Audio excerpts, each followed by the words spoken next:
I'm Mel. I'm Sarah. And I'm Beck. And this is We Are Woman.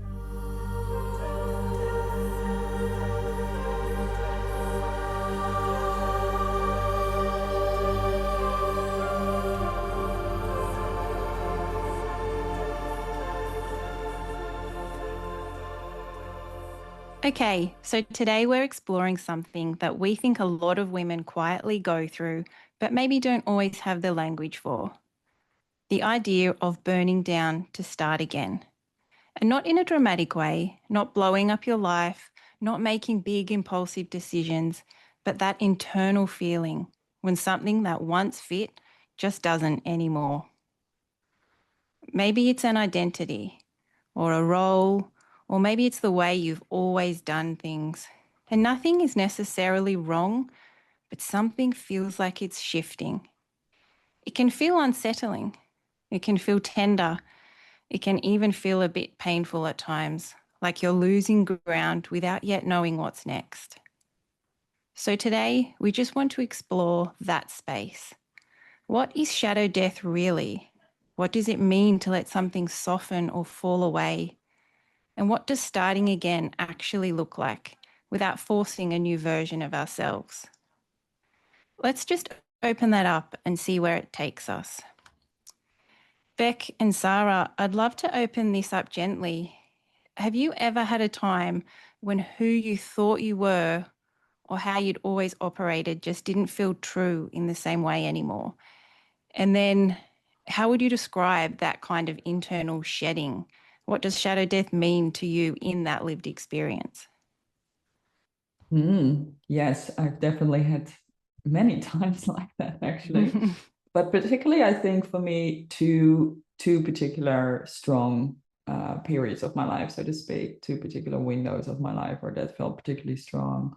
One of them was around the age of 2021, when it was a real breaking down of my identity in the modeling industry. And what I started to see was the values that I was living by wasn't actually aligned with my true values. So that was a big sort of identity shift and big unraveling and a big dying of some sorts in that moment, which then also led me into a whole new chapter after that, which was beautiful. In a moment, it felt horrendous. I'll say that. And actually, I think at the moment I'm going through another version of that. So I just turned 31. It's the classic Saturn return as well. And yeah, it definitely feels a really big shift in identity. Again, a deepening of values or change of values, rather, or maybe a different focus on life for me. And that comes with a whole lot of shedding of past ideas and identities, and it allows to allow for space for something new to emerge. And this time around it feels in some way easier, just because I feel like I've been through it once already, so it feels easier, but it doesn't make it any less also still shattering and painful in some ways.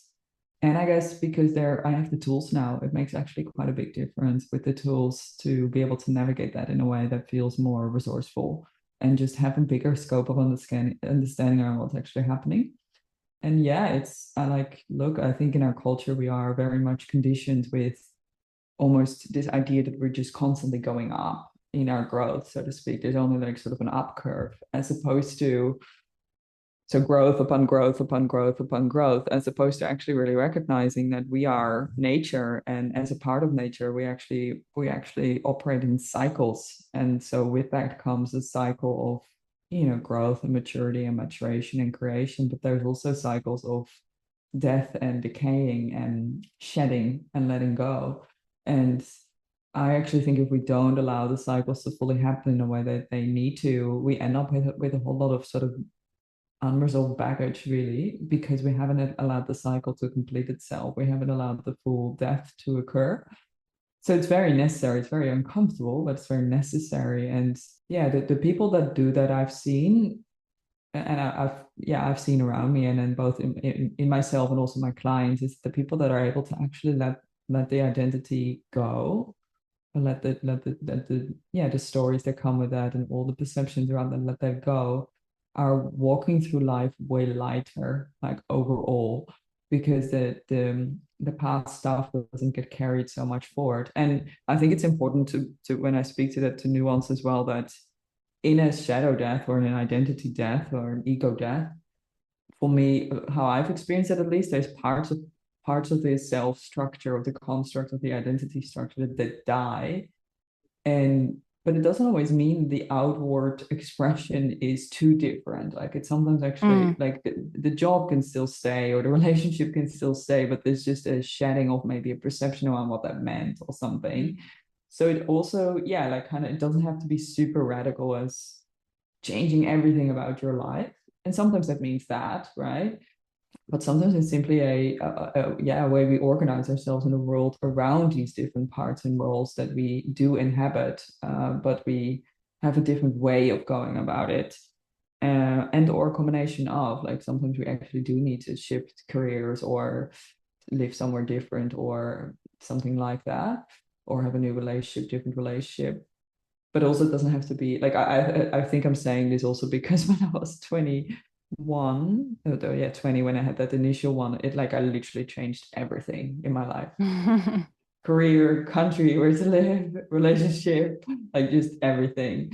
So that felt like quite a big one. Whilst this time around, those parts that I'll carry forward with me in a really conscious kind of way, but it might just have a different expression, or I just have a different way of going about it. So yeah, yeah, it feels like a very important part of being human, if I was to summarize it, to really allow the process of dying and decaying for then to birth into something new. I really like that you describe those as both being a type of shadow death, but both feeling or both being experienced quite differently. And my own experience has been the same in terms of I've had these quite dramatic, what I would describe as a shadow death and burning down of parts of me, of the hats that I wear in order to come out the other side, but they've been quite different in their experiences of what that looks like. And I think I've had two quite recently, I suppose, in the last 5 years. So I'm really deserving of a break, if I'm quite honest.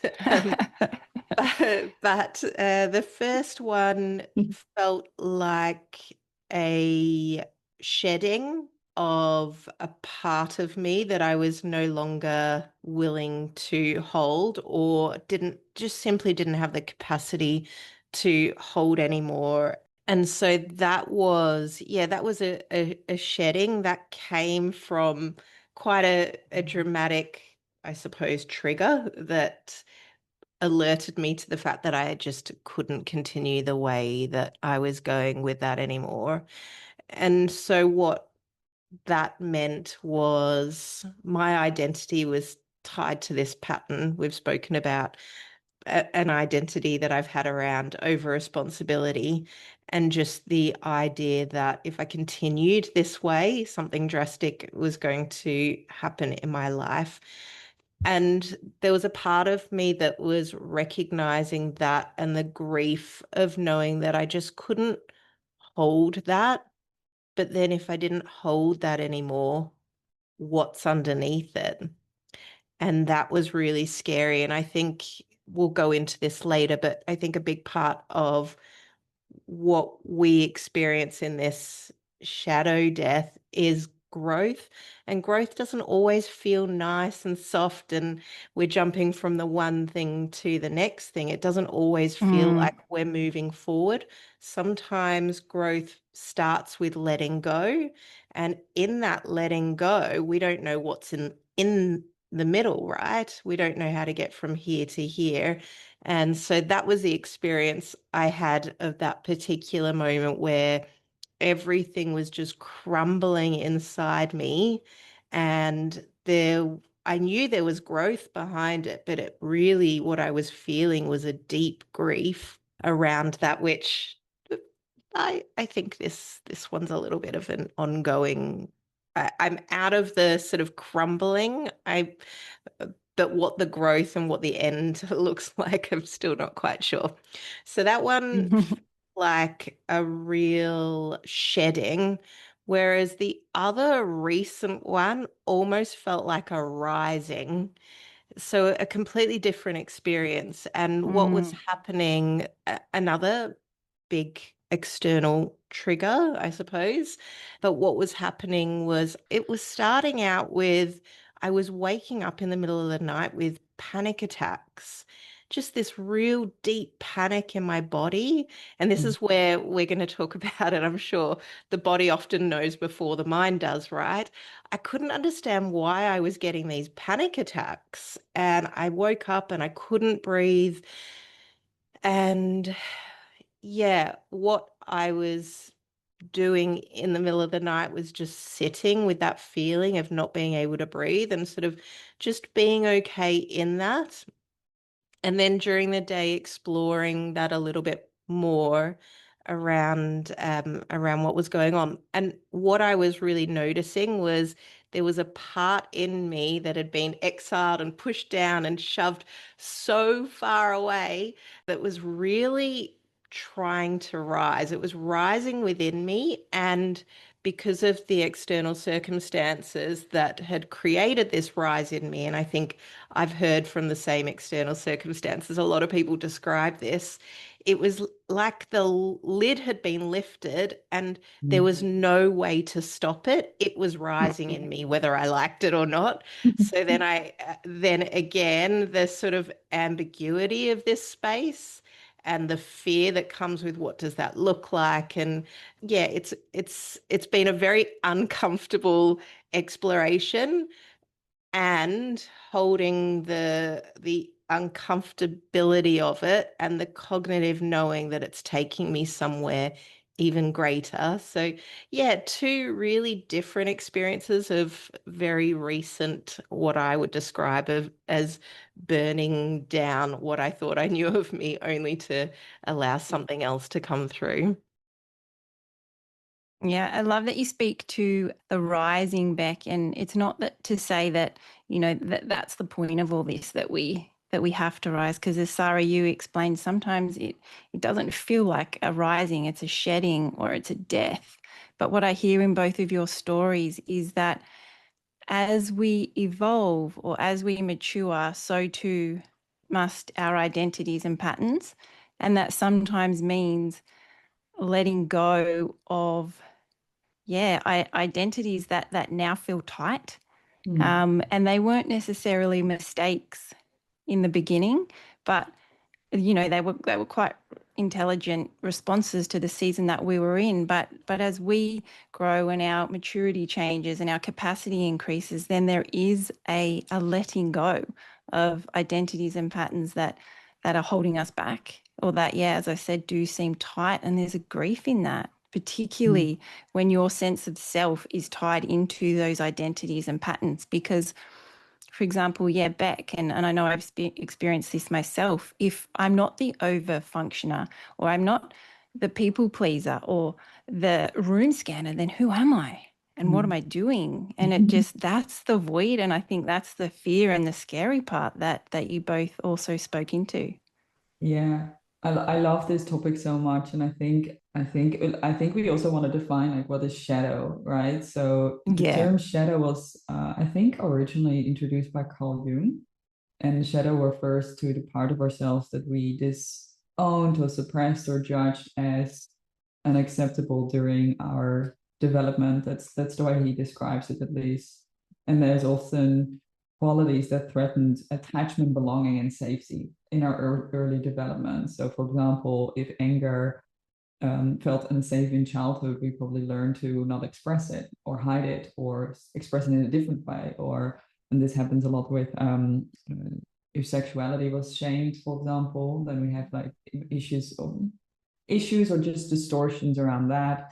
Saying with things like saying no, or and which then can result into more of a people pleasing pattern. And also a lot of, I think, particularly in the West, this over functioning in our society, right? Like this almost constant strive for success, because the fear of failure is collectively so pushed to the side. So And so I think like what we're working with shadow, or when we grow and mature as human beings, we are simultaneously integrating maybe parts of our child, like of ourselves from childhood, that have been disowned or somehow pushed away, and so it's been hidden in the quote unquote dark, in the shadow, right? So we're integrating actually these parts of ourselves that we can now more fully be with, because we actually have more maturity to actually be with those parts, because we're actually older and we can have more capacity and bandwidth to be with those parts.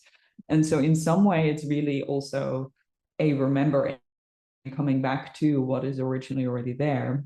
And in that, yeah, there's real, I think, shadow, the term is so good, right? It's so accurate for what it feels like. It's like this dark, gooey thing that somehow feels very dangerous, right? And if we was to somehow tap into it, something would go terribly wrong, like this way or that way, right?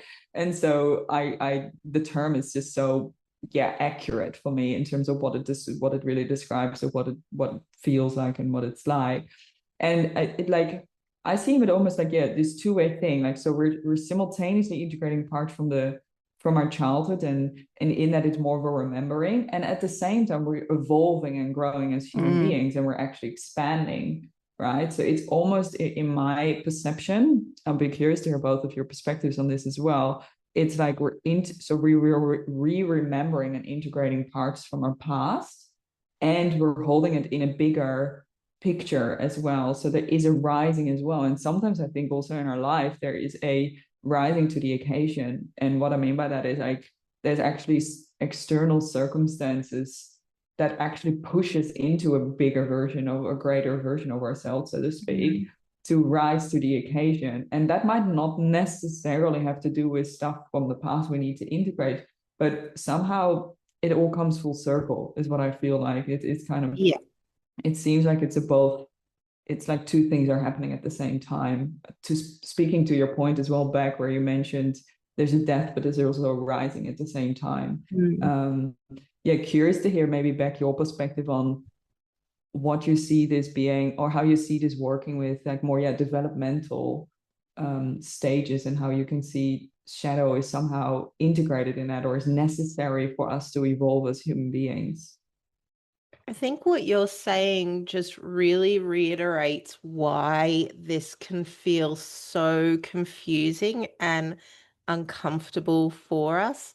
And I think it's really important because we've been taught, and even in the work we do, we see it all the time, that we might describe good as being really opening and creating space and, quote unquote, I don't think there's good or bad, to be honest, but this is the terminology we work with. People might describe something as not sitting well, or maybe it's a warning that something's dangerous or bad, quote unquote, is when it's constricting. But actually, when we start from a place of safety, we can see that it can be either, right? And what I think, Mel, you described, and you described, Sarah, as well, is this idea of we're letting go, we're shedding something, which might be responsibility, for example, which I think all of us have had that experience. We get to a point where we are simply in this place of, I can't do it anymore. But then the question is, who am I without it? And that's where you're saying, Sarah, it's a re-remembering of what was there from our childhood. And if we had safety in our childhood, where we were free to express ourselves completely, fully, who we are, then the re-remembering becomes a little bit easier, because there are pockets and memories of what that feels like in our system, and we can use tools like breath work, for example, to reconnect with those sensations and how that feels in our system as well. So yes, safety and attachment is really important for that, to help facilitate that a little bit better. I wanted to use the word maybe faster, but I don't think any Mm. speed, speed is a symptom of whether we're doing it right or wrong. It just sort of it can help really bring that back again. But yeah, I really liked what you said there around we're shedding, but we're also remembering. And I think if we've been in a place of any version of insecure attachment, then maybe even from the womb, we've had to hide these parts of us, or we've felt fear in the womb, for example, that not all parts were invited. And so that can have a real impact on what this process is and how it feels and how we can hold ourselves through it. And that's where having support to be held through that can be really important. I think when we speak to these parts and the re-remembering and then the potentially the rising and linking that into developmental stages, Sarah, which you were exploring, I often feel the part that I am outgrowing is the voice or the feeling of a younger child. And it's the adult voice or the maturity in that adult version of myself that can come in and offer that safety and security. So I think that yeah, it's quite often just a really good inquiry around those pieces that are dropping, like how old do they feel, or where did this Mhm. start, and what do they need? Yeah, I think we're touching on different developmental stages. So back you were kind of talking on the more like really early attachment, and how identity Mm, obviously gets really a sort of the foundation of our identity gets really laid there, which is really around survival and attachment patterns, like basic am I safe questions kind of thing. And then the second stage would be more around belonging and identity. So like more the question is who do I need to be to belong to my tribe or my group or my caregivers? And then the third stage tends to be more around achievement. So that's more in young adulthood. Achievement and ego consolidation. It's more the question around who am I in the world and like what makes me me sort of thing. And like anywhere along those lines, anywhere in all of those phases, we can start to question our identity or how it sort of fits in. And I think sometimes a shadow death can occur when something happens in our external environment, let's say a death of a loved one, or yeah, ourselves getting sick, or just things happening that we didn't necessarily, plan for or didn't necessarily mm, expect, and just anything that clashes with our current sense of self. So anything that really clashes with who we think we are and who we also want to be, like there's sometimes it's just like there's a desire in us that we have a perception of ourselves and we want to uphold that. Mm. And with that, if that perception of ourselves starts to be questioned, so to speak, there's a huge reconciliation in the self that needs to happen around who am I and who am I becoming and who do I want to be? And those are really big questions and also very wise questions. I think it's very wise to have moments in life where we kind of stand still a little bit and ask ourselves these questions, like is this the direction I want to go in? Does this feel aligned? Is this where I'm wanting to head in my life? Yeah, so there's so much wisdom in this, and we can even look at it through the lens of the hero's journey. Yeah, kind of like a mm. lot of movies. If you know me, you know that I love Harry Potter. Like it's just my all-time favorite because there's so much wisdom in the books and in the movies in terms of symbolism, in terms of what makes us human, what life is about, like the light and the dark. Like there's just so much wisdom in the movies, in my opinion, and in the books. But yeah, the classic hero's journey where Harry goes on this adventure and starts to really explore who he really is, right? And the world is also telling him this whole story of who he is, and there's the whole battle is around that, pretty much, right? And so what we call the shadow is simply unrecognized potential within us. I really love that you are a Harry Potter obsessive as well, because so am I. And I didn't know that about you. And I'm reading the books to Hazel at the moment. And I think rereading these books with my daughter is possibly my favorite parenting moment Oh so my far. gosh. Just in re-enjoying it, but also witnessing her enjoyment. I something that really I've recognized in my own sort of burning down and shedding and really coming face to face with my own shadow deaths is I've almost witnessed all of those parts of my growth where I am in that cycle. So there's been parts where I've had to really think about, do I feel safe to bring this up? And then there's really interesting parts where I've had to think about who am I in this world and how do I go about that? So I wonder if this is just my own experience of actually witnessing all of those stages as part of shadow death coming up, or if that's quite common that all of the stages come up. One recent one was just around what women are in my family and the role of strong women, which I've spoken about, and just again the sort of not wanting to hold that mantle anymore while also enjoying the strength that I have, but not not holding that up as some form of an achievement anymore. Mm, mm, And what I witnessed in that was, yeah, from that sort of cycle, it was really an identity that I wore because that's what women in my family did, but also that came from real deep safety, a need for safety to be strong because mm, that allowed us to protect mm, ourselves from the what the world was trying to do. So it's interesting that you mm, talk about that, Sarah, and I wonder if when we go through this, we get to witness all of those mm. different parts of the cycle in real time.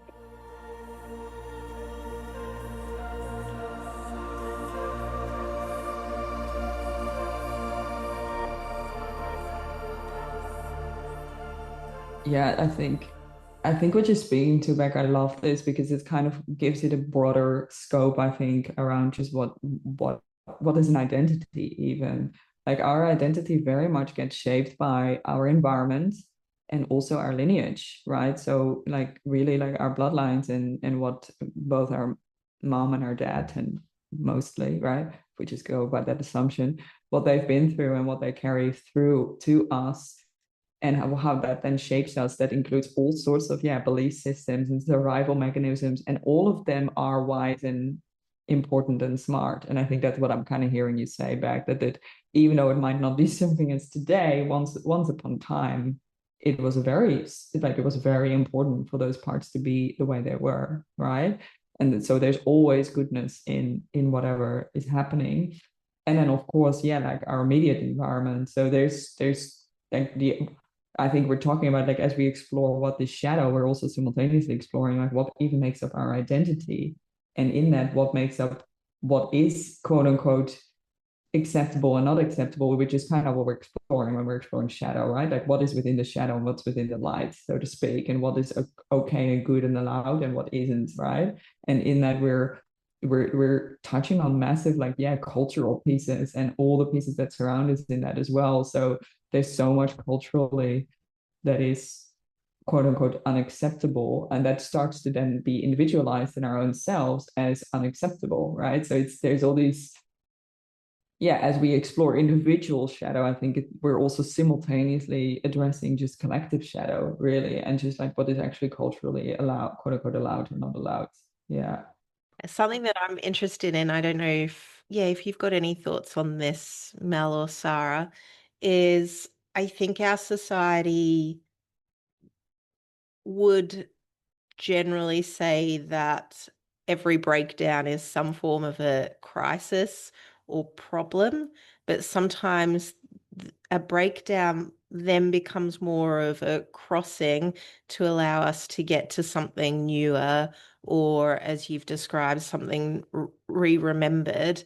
And I wonder if you've had any experiences of your own where it's felt like it's a crisis and then come out the other side and just felt the gratitude for that experience. Yes, absolutely. I Great think question. in both cases for me, it felt like a massive crisis. It really felt like a matter of life and death, really, in terms of am I gonna get through this one? And similar to what you were sharing earlier back around just waking, that was when I was like, yeah, 20 and going through that whole phase. It was like I woke up in the middle of the night with panic. And it was this funny thing. And now that I know about polyvagal theory and about window of tolerance, because I was hyper aroused, so I was in panic and anxiety, but at the same time I was also sort of feeling really low and a bit depressed. Mm. And so my window was clearly being stretched, where I was, the upper limit and the lower limit were being stretched at the same time. That's kind of how I can look at it now with the information and the awareness that I have of this. So yeah, my experience was, yeah, like terror. Like it was terrifying. It was just so much fear involved. And and then this time around the same. Like but with a bit more, it felt with a bit more graciousness, and because of I had the tools, it did feel different, but also again very big, like just a lot of fear. I think that is like we are afraid. I mean, we can explore what is fear, right? Like we are, my perspective of what fear is like we are afraid of that which we don't understand or don't know. Like Mm. otherwise, like even if it's unpleasant or undesired, what are we really afraid of if we really understand the thing, like whatever that is, right? Like yeah, like my belief system around what fear is simply unconscious energy. Like it's just energy within us that hasn't been fully recognized or claimed or owned, and so it's unconscious, and that's what we then label as I'm afraid of XYZ. Mm. Yeah. So yeah, but yeah. So I think fear, particularly fear, is a really natural part of any big transformation like that, where there's some sort of shadow of all parts of ourselves that just are out of date. But if we've relied on them for a while, that can feel very big. And I think this is also where breathwork can become very useful.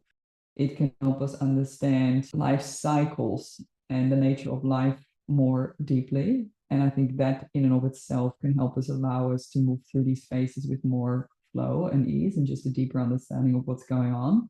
And it actually is a very profound tool to integrate that which is sort of hidden in the dark or hidden in the shadows and bring it to the light in a very safe, effective, grounded, and embodied way.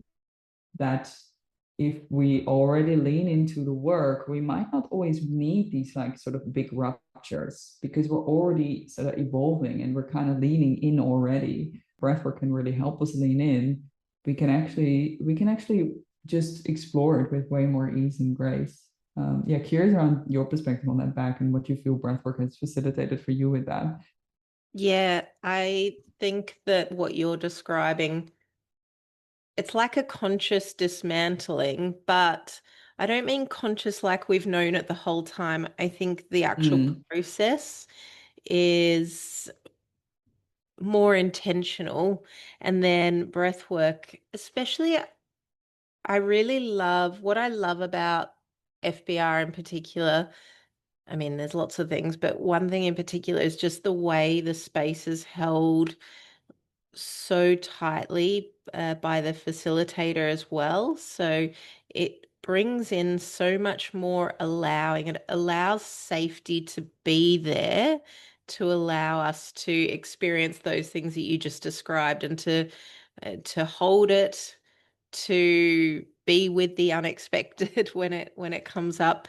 And I think it can be so supportive in that place of remembering.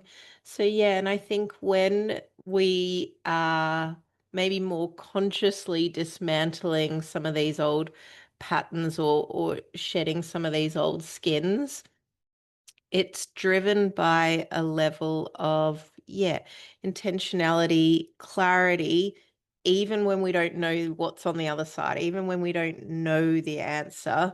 So, what we can do there, and I think FBR is brilliant for exploring this, is find more comfort in that liminal space, that space between where I see a lot of people talking about this now, but I think it's such an important space to play and to explore. And we can do that even without the burning of everything down, just to uh, get used to and to find comfort and almost pleasure. I think of the word pleasure as Mm, well. And I actually feel we haven't spoken about it, but I do feel some of the process has been quite pleasurable for me. mm. Almost exciting in different ways as well, to find that I can sit in this space of unknown and feel that level of pleasure is something quite new for me as well. And FBR has certainly, breath work in general, has certainly helped me to explore that. Yeah, I love that you're speaking to pleasure as well. And it speaks for me again, it comes back to resilience, right? So we're by leaning in already into the parts of us that might feel scary or overwhelming, we develop the tools and the capacity and the resilience to do that more easily and to understand the process and therefore integrate parts of ourselves and it yeah, more quickly, like kind of to your point back, like not that speed matters so much, but at the same time, it does help us in life. Like we evolve quote unquote quicker because we already lean into it and we're moving with the stream of consciousness where it wants us to go, so to speak. And in that, yeah, we are evolving faster. And yeah, look, I've been even looking at just a whole wellness industry over the last, particularly over the last, like I would say 3 to 5 years. There's a real trend, right? It's that people are really looking for this stuff, looking for breath work and healing and transformation. And I've been even just on a more meta perspective, like just inquiring on what is that about? Like, are we in some sort of collective big identity shift? Like what are we looking for? Maybe we are outgrowing somehow. This has been my, interpretation of what's going on, which I'm also so excited about that we're on a podcast about the feminine, right? Because what I think is happening, particularly in the West, is we're outgrowing this idea of success being the thing that makes us happy, Yes. or the sort of the masculine drive towards bigger, more, that whole thing. The industrial area, like that whole chapter, and I think there is some sort of a change going on where we're actually starting to lean into more of that, the feminine qualities, which is so much more intuitive and flowing and yeah, more inclusive of nature and how cycles and rhythms actually move and slowing down, and we're doing that within this culture that is very much still speeding up. So there's this real interesting sort of yeah, whether you want to call it clash or just polarity happening. And yeah, with like I think what I'm seeing in my own self now is a lot of the quote unquote shadows that I'm integrating has a lot to do with the feminine. Like it has a lot to do with me coming back into more softness, more Mm. stillness, more spaciousness, more slowness in my life. And that feels incredibly scary because it's like we're in this machine and I need to keep up and what's going to happen if I don't? Like, everything gonna fall apart, right? And there's some truth to it. Like, still, the bills need to be paid and so on. And then also, like, where the real courage now is like, I see what I see for humanity is like, actually, can we let go of the reins a little bit and trust that the wider field will hold us into this more softer stance in life. Yeah.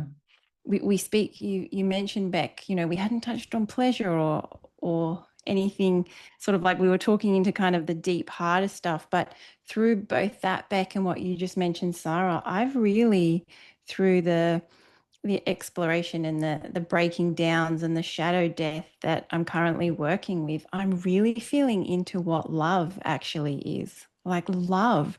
Like, yes, shadow death can be hard, but I think I'm finding what love is for the first time and really feeling that. And it's more softer than I realized. And it's not the functioning and it's not the doing and it's not the success. It's feeling things I've never felt before. And yeah, meeting love in its truest form. And it's not built on survival or obligation or habits or fear. It's just an invitation to slow down and breathe, quite literally breathe and feel and soften. And that has only become available to me through exploring all that. Yeah. And then the breaking down and the death of the identity with all the doing and that more masculine energy. Mm. I love that so much, Mel, because I totally relate to that exploration of love. And the breaking down has this really special change for me, which is I tell the people I love how Mm, much I love them yes. more often. Like I tell you guys how much you mean to me Mm. so often. Some people might think it's quite odd how much I tell the people that I love and how much they mean to me, but it's been so empowering to be so free to express that, not just to my husband and my daughter, but to all the people I love really Mm. nicely. So I'm getting all buzzy hearing you talk about that because it's been such a beautiful side to this whole process for me too. To the darker processes.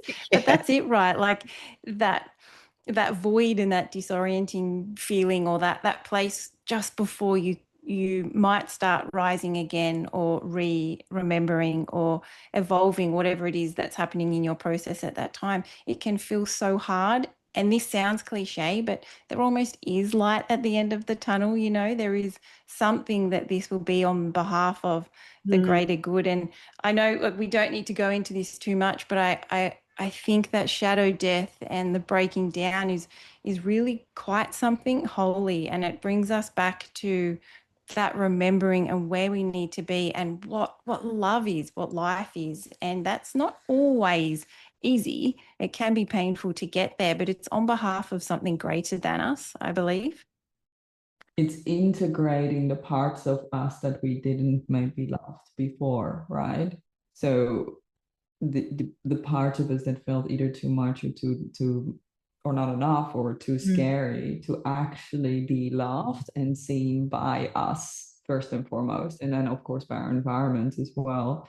And so yeah, potentially for you, if you're listening, there might be some parts of you in yourself, either consciously or unconsciously, that you feel like are not okay or are not to be seen or allowed, or are somehow wrong or bad. And it's actually, like, to me, real healing or even real self-development, quote unquote, is really about bringing love to those parts particularly, Mm, and allowing them to find their expression and orientation that feels both authentic to us as well as appropriate, in our environment. And in that is a real reclamation and a becoming whole again through the discovery of the parts of us that we've denied. And so yeah, I guess I'm speaking into that because it feels important that it like this, it is not actually dark. I think that's mm, like, I mm. think when we speak about shadow, it's not actually dark, it just seems to be very dark just because Yeah. we haven't actually explored it. But once we actually sit with the part, yeah, that feel overwhelming or scary, it actually, it's a beautiful expression of who we are, and it starts to be mm, manifested in that way. And yeah, sometimes we need other people or other tools to orientate ourselves with that, right? We need help to, because we can't see what we can't see. We can't see our own blind spots. It's a blind spot for a reason. We can't see our own shadows always, so we need other people to reflect back to us what we Yeah. might not be able to see, and in the reflection back to us, And particularly if that's someone that does it in, Mel, what you spoke to, in sort of that, this loving kind of way, which I believe for me is very much at the center of my work as well. It's like, actually, we just welcome everything in with love, it will naturally find its expression that is wholesome for that individual. It will naturally just fall into the right place, because that's where it will naturally flourish in its natural expression. It's only in the not loving of the thing that we have suppressed it or denied it. So yeah, I love that you're bringing this in, Mel, around just love being really the transformative quality, right? Or way of life that really allows this back in for us. Yeah.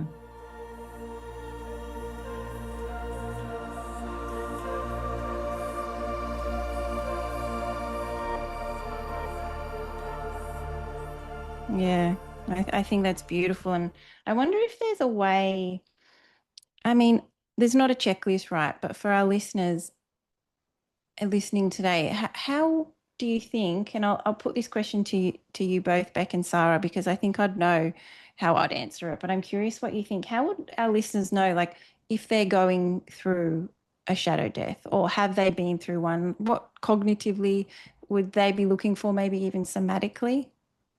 Again, it's different for everyone. So, as I described the last experience I had, it started with panic attacks. I'd wake up with these panic attacks.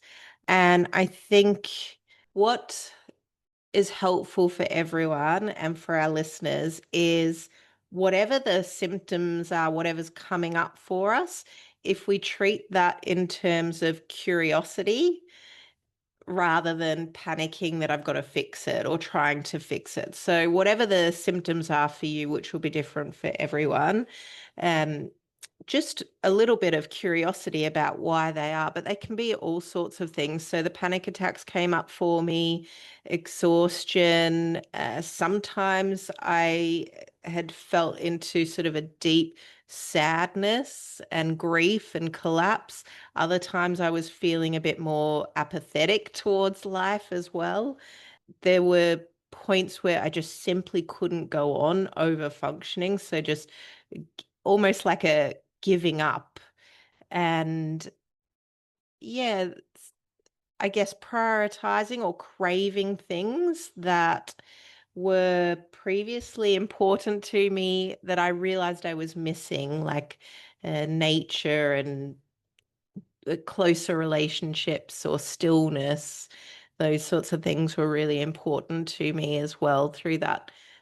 Some of them will be things that I experience. Some of them will be things that you experience. You'll have your own experiences that might be different. I just think when things are coming up for us, that inquiry, that curiosity can help us to know whether it's something else or maybe it is we're going through this sort of dark night of the soul.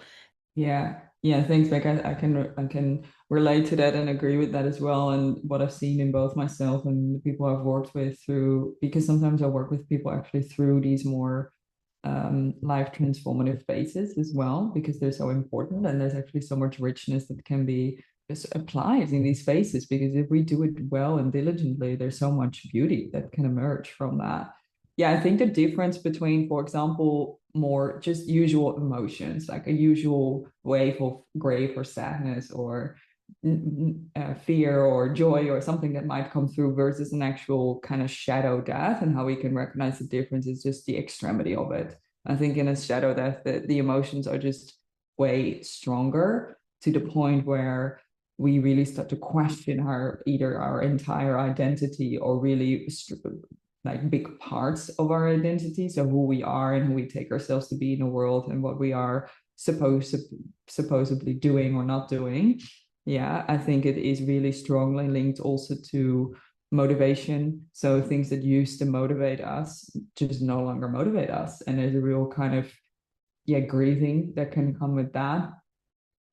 I think roles that can sort of become outdated. So like something that felt quite solid. Yeah, I feel confident in this way of being, and all of a sudden it just doesn't. Like it just feels heavy or false or just inauthentic to who we are or who we are becoming.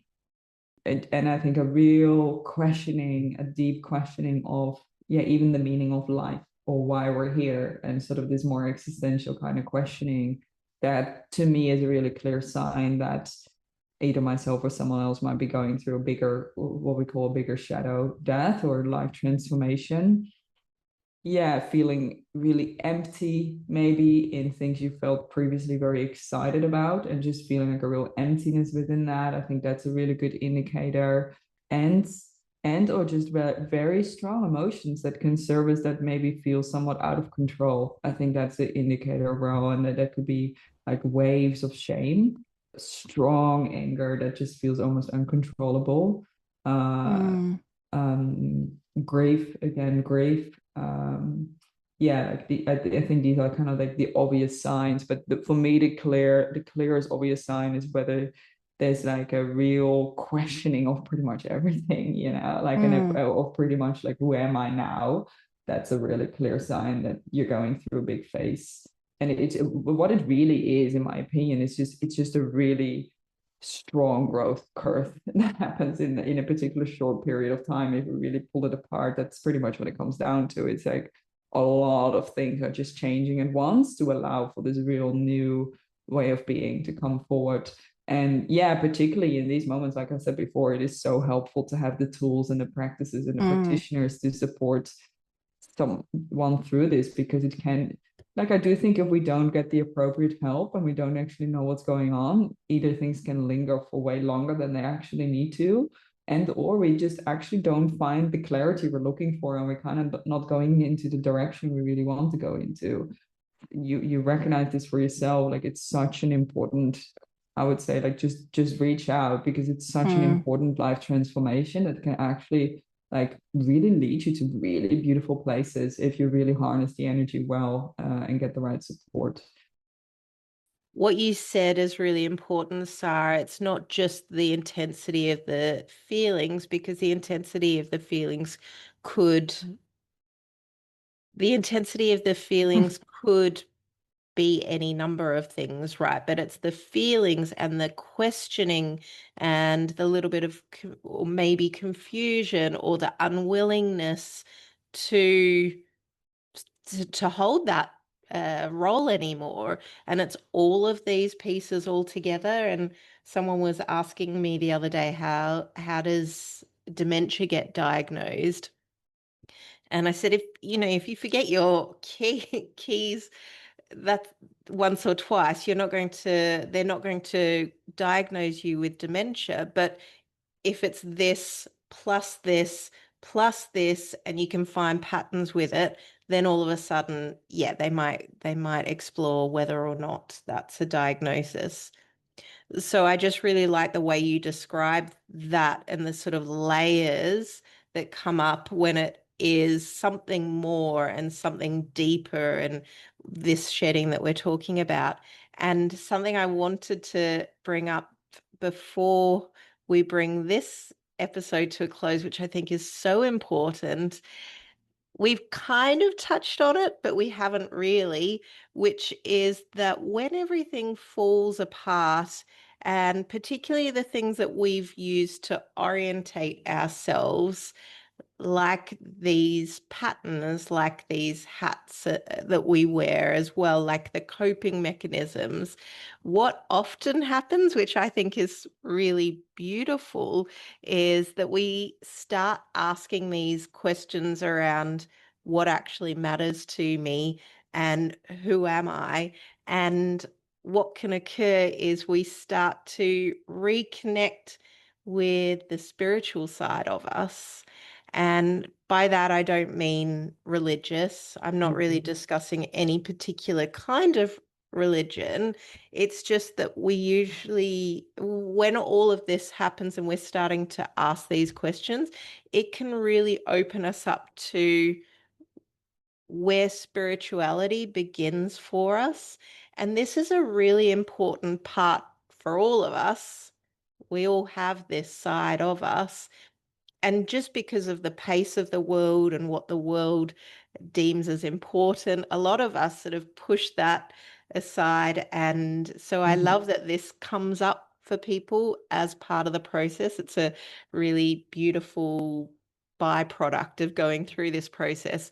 And I know for me, what I've noticed, to Mel's point, is I've started connecting with people in ways I hadn't been able to connect before. So really starting to feel that sense of belonging that maybe I was looking for, but also connecting to this sort of broader humanity and the world at large as well, and really coming back to what's important to me. So you guys know that we're looking at moving. I have been craving nature so much over the past 4 years, which is coincidentally the time period of what I just described earlier, of the two big shadow deaths that I've experienced recently.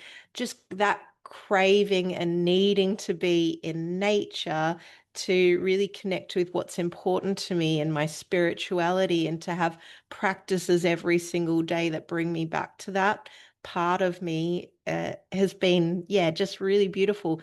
And I love that. I see that with a lot of people that I work with. And I see that with my friends as well who have gone through this process. People will refer to, somewhat in their own terms, not everyone uses the word spirituality, but really coming back to those parts what truly matters. Mm. Yeah, I love that. Like we really start to come back to um, our deeper core, right? And the essential expression of that, which is more, yeah, we can, I guess, more of a spiritual take on that. And in that, yeah, really, I think what it does is it strips away all the bullshit layers pretty quickly. And all the layers that we kind of got distracted by as like momentary pleasures, ooh, this exciting new shoes, or I don't know, whatever, car, house, whatever you name it. And yeah, I think as we go deeper into our own selves and back into our core, we really start to reconnect with, yeah, what is actually really important in life. And those are big questions to ask, big questions with I'm sure, big answers that come with that. Mm. I think what's beautiful about the practice that, we're all facilitators in FBR breathwork is that has been a tool also, not only to help me through the burning down to start again or the shadow deaths, but really connecting to spirituality and what that is, and in a sense, to be honest, being able to hand the reins over to something else greater than myself, and trust that this process through the burning down, through the shadow death and starting again is on behalf of something greater, as I mentioned before, but then also that I'm held in that. And I've really experienced that through breath work sessions that I've done myself, facilitated sometimes by you two, that I am held through this, and that there's a way to process things that doesn't necessarily feel alone. So even if it's that, that dark and scary feeling of the shadow, which isn't always dark and scary, but even feeling the light and joy, FBR breathwork has been a way for me to go through that and feel held. And we speak to handing the wisdom over to the body or handing it over to the breath. And there's something so wise in that, because we don't have the answers all the time, Yep. we're held, and their answers are, just somewhere holy, I suppose. Yeah. As much as we try to have the answers. Yeah, the body knows, right? That's what I love about breath work and about this practice, that as we let go maybe of the old layers of identity, which are embodied on some level, but they're also very much mind-based, right?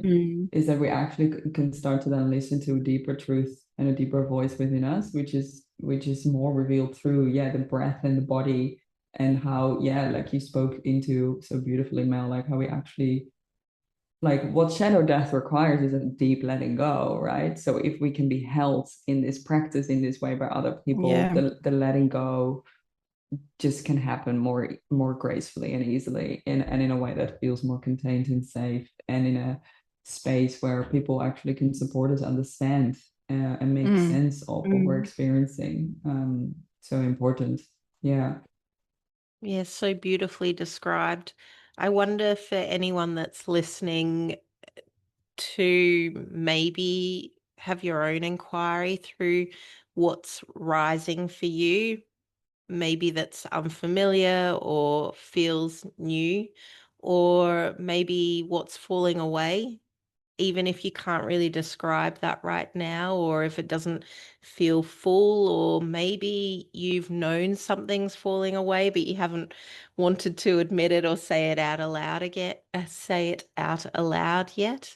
So you could maybe have some inquiry around those two things if you're wondering about your own experiences of, yeah, shadow death and what that looks like for you, or if you're sitting here and this is really feeling like it's ringing true for you and you can see yourself or feel yourself in these conversations, yeah, just having some time to have your own inquiry around that. Either, yeah, what's falling away in your life, even if you haven't really wanted to say that or share that, or what are you feeling that's rising in you that you want to explore as well? Yeah, beautiful. I love those explorations, Beck, and you speak to them so beautifully.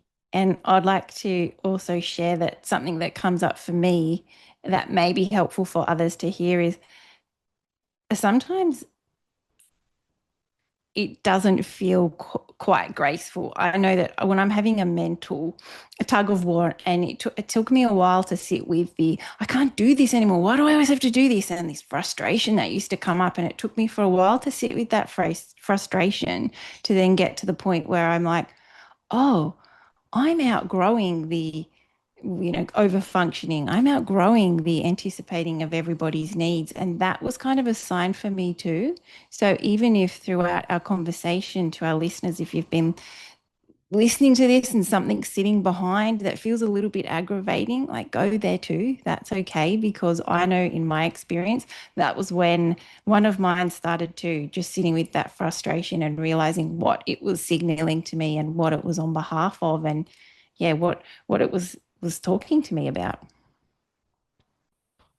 Yeah, I really love that, Mel. I think that's such an important piece for us to really come to a close with, just to recognize that all of that's welcome eh, and Absolutely. yourself to welcome in as well. We say all of that's welcome in our spaces, but really Yeah. honoring yourself and what will come in as well. Yeah. Epic. Thanks, Beck. Thank you, Yeah, Sarah. thank you both. What an epic conversation around yeah, shadow. I love this.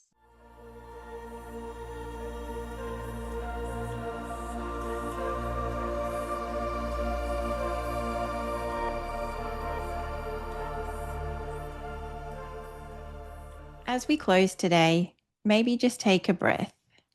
There are seasons in life where we build and expand, strive and solidify. And there are seasons where something loosens, softens, or falls away. Neither is better and neither is failure. If something in you is shifting, if an identity feels tight, if a role feels heavier than it once did, perhaps that isn't collapse, perhaps it's evolution. Burning down doesn't have to be loud, and starting again doesn't have to be dramatic. Sometimes it's simply the quiet willingness to sit in the in between, to not rush to the next version, and to let yourself be unfinished for a while. If you're in that space, you're not behind, you're not broken. You may simply be becoming. Thank you for exploring this with us. We'll see you in the next conversation. Or to carry with you into the rest of your week. Please make sure to click subscribe on your favourite podcast platform so you never miss the latest episodes as they drop. And if you enjoyed this episode, please share it with a woman that would find it helpful, because this isn't just our podcast, it's all of ours together. You can also follow us on Instagram at We Are Woman Podcast to stay connected, share your thoughts, and join our growing sisterhood. We've got some very special events planned and would love for you to be a part of them. Thank you for being here. Thank you for listening. And thank you for